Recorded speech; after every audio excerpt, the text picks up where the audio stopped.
নবী জনাবে মুহাম্মদুর রাসূলুল্লাহ সাল্লাল্লাহু আলাইহি ওয়াসাল্লাম আমাদেরকে ঈমান উপহার দিয়েছে। এই ঈমানের উপরে যারাই অটল ছিল, এই ঈমানের উপরে যারাই ঈমানের কথা বলেছে, তাদেরকে জুলুম, নির্যাতন, অত্যাচার সইতে হয়েছে। যেমন আমরা বিগত 16 বছরও দেখেছি, যারা নাকি কোরআন এবং সুন্নাহর কথা বলেছে, যারা নাকি ঈমানের কথা বলেছে, তাদেরকে কারাগারেও যেতে হয়েছে। জোরে বলুন কথা ঠিক কিনা? এই কোরআনের কথা বলার কারণে যারা নাকি কোরআনের কথা বলেছে, ঈমানের কথা বলেছে, তাদেরকে বলেছে জঙ্গি। যে জঙ্গি বলেছে, যে নাকি জঙ্গি বলে আলেম ওলামাদেরকে গালি দিয়েছে, সেই জঙ্গি বলার কারণে এ দেশ থেকে পালাইতে বাধ্য হয়েছে। জোরে বলার কথা ঠিক কিনা?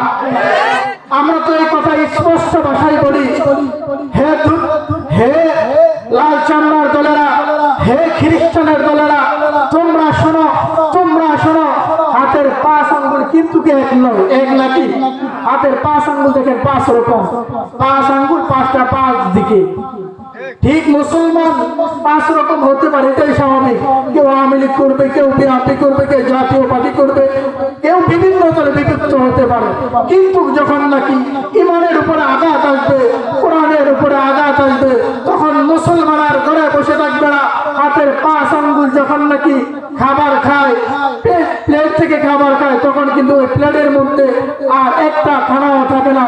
ঠিক মুসলমান যখন ঈমান বাঁচানোর জন্য হাতে হাত রেখে ময়দানের মধ্যে নেমে যাবে, তখন ওই সকল লাল চামড়ার গোষ্ঠীরা বাংলাদেশের মধ্যে থাকতে পারবে না। যেমন আমরা কিছুদিন আগে দেখেছি, স্বৈরাচারী সরকারের বাংলাদেশের মধ্যে থাকতে পারি না। কথা ঠিক কিনা? মুহতারাম হাজিরিন, যে কথা বলতেছিলাম, এই ঈমান আমাদের কাছে এমনিতে আসে নাই। এই ঈমান এসেছে সাহাবায়ে কেরামদের রক্তের বিনিময়ে। এই ঈমান তো এসেছে আমাদের কাছে সাহাবায়ে কেরাম জ্বলন্ত তেলের মধ্যে নিক্ষেপ হয়ে। যেমন সিয়ারে আলামিন নুবালা এর 2 নম্বর খণ্ডের 14 নং পৃষ্ঠার মধ্যে শেখ মোহাম্মদ বিন আহমদ আয-যাহাবী রাহমাতুল্লাহি আলাইহি দেখেন যে হযরত ওমর ফারুক রাদিয়াল্লাহু তাআলা আনহুর জামানায়, হযরত ওমর ফারুক রাদিয়াল্লাহু তাআলা আনহুর জামানায় শাম বিজয়ের জন্য 300 সাহাবার একটা দল গঠন করছে। ওই দলের সেনা প্রধানের যাকে বানাইবে, যাকে ওই 300 দলের যাকে সেনা প্রধান বানাইছে, লিডার বানাইছে, তার নাম হলো আব্দুল্লাহ ইবনে হুযাফা রাদিয়াল্লাহু তাআলা আনহু। এই আব্দুল্লাহ ইবনে হুযাফা রাদিয়াল্লাহু তাআলা আনহুকে হযরত ওমর ফারুক রাদিয়াল্লাহু তাআলা আনহু বলতেছে, ও ওমর যাও, ওই দেশের মধ্যে যাও, ওই দেশের মধ্যে গিয়ে খ্রিস্টান যারা আছে তাদের সাথে যুদ্ধ করে বিজয় করে নিয়ে আসো। ওমর রাদিয়াল্লাহু তাআলা আনহুর নির্দেশে আব্দুল্লাহ ইবনে হুযাফা রাদিয়াল্লাহু তাআলা আনহু 300 সাহাবীর কাফেলা লইয়া ওই রোমের দেশের রওনা হইছে। যখন নাকি রোমের দেশের মধ্যে ঢুকছে, যখন নাকি বর্ডার ক্রসিং করবে, ঠিক ওই মুহূর্তে যেই বর্ডার কাট থাকে, যারা সেনাবাহিনী থাকে, তারা এই মুসলমানদের দলটাকে ধরে ফেলছে। আব্দুল্লাহ ইবনে হুযাফা সহ 300 সাহাবার এই দলটাকে ওই খ্রিস্টান দেশের বর্ডার গার্ডেরা ধরে ফেলছে, সেনাবাহিনীরা ধরে ফেলছে। এবার আব্দুল্লাহ ইবনে হুযাফা রাদিয়াল্লাহু তাআলা আনহু সহ ওই 300 সাহাবীকে ওই দেশের যে বাদশা ছিল, খ্রিস্টান বাদশা ছিল, ওই বাদশার কাছে লয়ে গেছে। বাদশার কাছে নিয়ে বলতেছে, ও বাদশা মহোদয়, এরা হলো মুসলমান, এরা হলো কালিমাওয়ালা, তারা আমাদের দেশে আসছে, আমাদের সাথে যুদ্ধ করে এই দেশকে বিজয় করার জন্য। এবার এই খ্রিস্টান ভাষা চিন্তা করতেছে, তারা তো মুসলমান ঈমানওয়ালা, দেখি তো তাদেরকে একটু লোক দেখা তাদের কাছ থেকে ঈমানটা সরানো যায় কিনা। খ্রিস্টান ভাষা চিন্তা করতেছে, দেখি তো তাদের কাছ থেকে ঈমানটা সরানো যায় কিনা। এবার 3 ছোট সাহাবা যে সেনা প্রধান ছিল আব্দুল্লাহ ইবনে হুযাফা সিয়ারে আলামিন নুবালার মধ্যে লেখে এই আব্দুল্লাহ ইবনে হুযাফাকে খ্রিস্টান বাদশা বলতেছে, আব্দুল্লাহ ইবনে হুযাফা তুমি তো ঈমানদার, তুমি যদি ঈমান থেকে সইরা আছো, তুমি যদি ঈমানটা এখন সাইরা দাও তাহলে তুমি দেখতেছো আমার এই দেশের অর্ধেক রাজত্ব তোমাকে দিয়ে দিব। আব্দুল্লাহ ইবনে হুযাফা দেখেন এবার কি বলে, আব্দুল্লাহ ইবনে হুযাফা রাদিয়াল্লাহু তাআলা বলতেছে, হে খ্রিস্টান বাদশা তুমি কি ভাবছো তোমার এই অর্ধেক রাজত্ব যদি আমাকে দিয়ে দাও তাহলে ঈমান ছাইরা দিব? না, আমি ঈমান ছাড়বো না।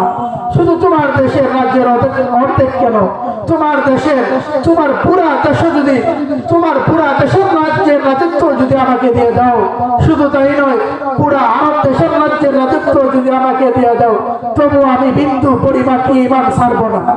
এখানে যদি আমি আর আপনি হইতাম তাহলে কি করতাম? ঈমান ছাইরা দিতাম।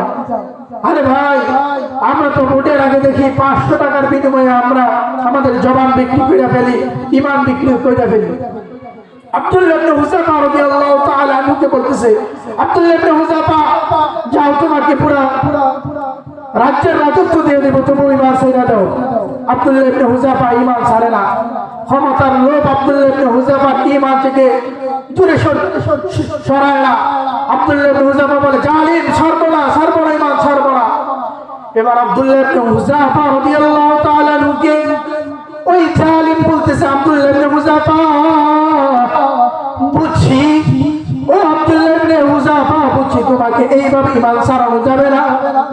এবার আব্দুল্লাহ ইবনে হুযাফা রাদিয়াল্লাহু তাআলা আনহুর ব্যাপারে ওই খ্রিস্টান বাদশা বলতেছে, তার যে চেলাপেলা আছে, তার যে সেনাবাহিনী আছে, তার যে খ্রিস্টান বাদশার যে কর্মকর্তা আছে, ওই খ্রিস্টান বাদশা তার কর্মকর্তাকে ডাকি বলতেছে, ও যাও আব্দুল্লাহ ইবনে হুযাফা রাদিয়াল্লাহু তাআলা আনহুকে শুলির মধ্যে চড়াও। শুলির মধ্যে চড়ায় আব্দুল্লাহ ইবনে হুযাফাকে তিন নিক্ষেপ করো।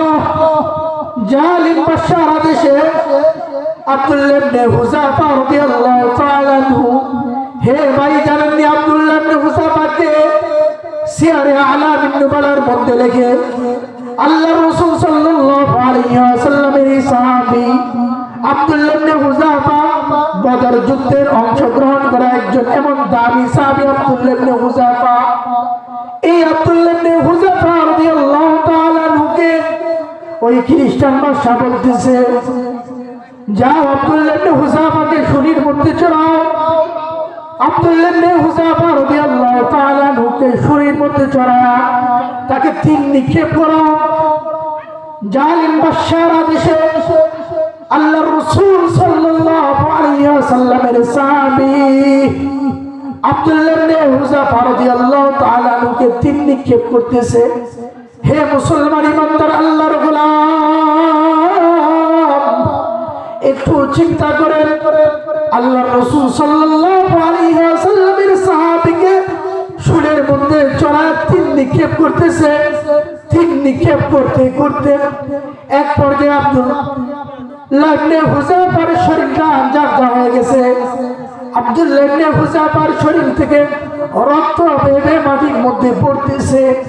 আব্দুল্লাহ ইবনে হুযাফা ঈমান ছাড়ে না। আব্দুল্লাহ ইবনে হুযাফা ঈমান ছাড়ে না। এবার জালিম বাদশা বলতেছে, আব্দুল্লাহ ইবনে হুযাফা